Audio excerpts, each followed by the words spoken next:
Change. It's one of those words that sounds exciting in theory, but terrifying in reality. Everyone says they want to evolve, to grow, to become something more. But when that moment comes, the moment you're asked to leave your comfort zone, end that relationship, move to a new place, or start something uncertain, the heart tightens and fear whispers. What if I lose everything? That's the quiet truth most people never admit. We don't actually fear change, we fear loss. Loss of identity, loss of control, loss of familiarity. When you're standing on the edge of change, your mind enters a battle, not with the world, but with itself. The primitive part of your brain, the one designed for survival, screams, "Stay where it's safe. Stay where you know how things work." That part of you doesn't care about happiness or purpose. It only cares about predictability, because predictability feels like safety, and unpredictability, even when it means a better life, feels like danger. That's why even when you hate your job, you don't quit.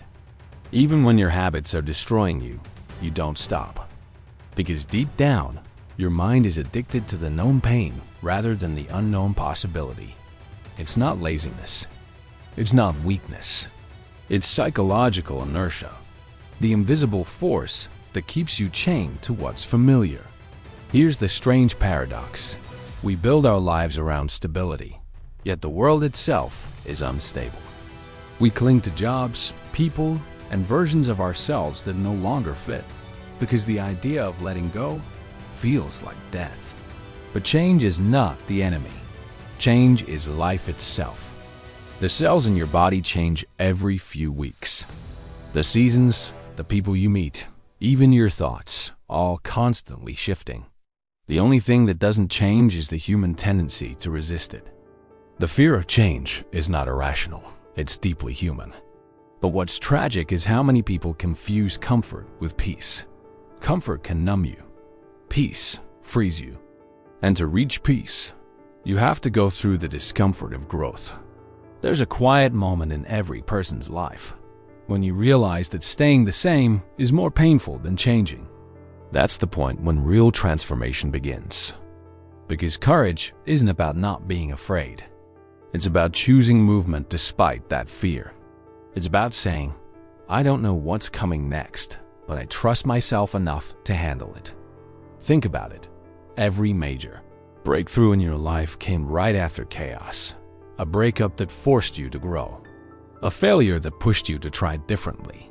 A loss that showed you what truly matters. You can't evolve and stay the same person at the same time. Something must die.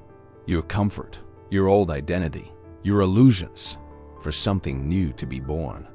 If you want to overcome fear and resistance, stop trying to eliminate fear. Instead, move with fear. Walk side by side with it. Because courage doesn't erase fear, it transcends it. Ask yourself this: what is this fear trying to protect me from? Usually, it's not the event itself, it's the feeling of uncertainty.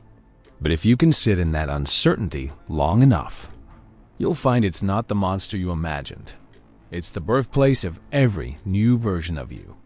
When you finally embrace change, you realize something profound, that you were never afraid of change itself.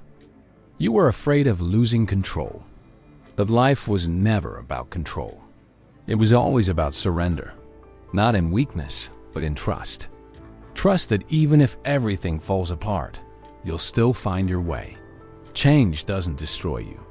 It reveals who you've always been beneath the layers of fear. So don't resist the chaos, because sometimes the chaos is what saves you. Final message. If you're watching this, maybe you're standing on that edge, a decision waiting to be made, a fear waiting to be faced. And maybe this is your sign. Take the step. Not because it's safe, but because it's necessary. Because the version of you you've been waiting to become is on the other side of that fear.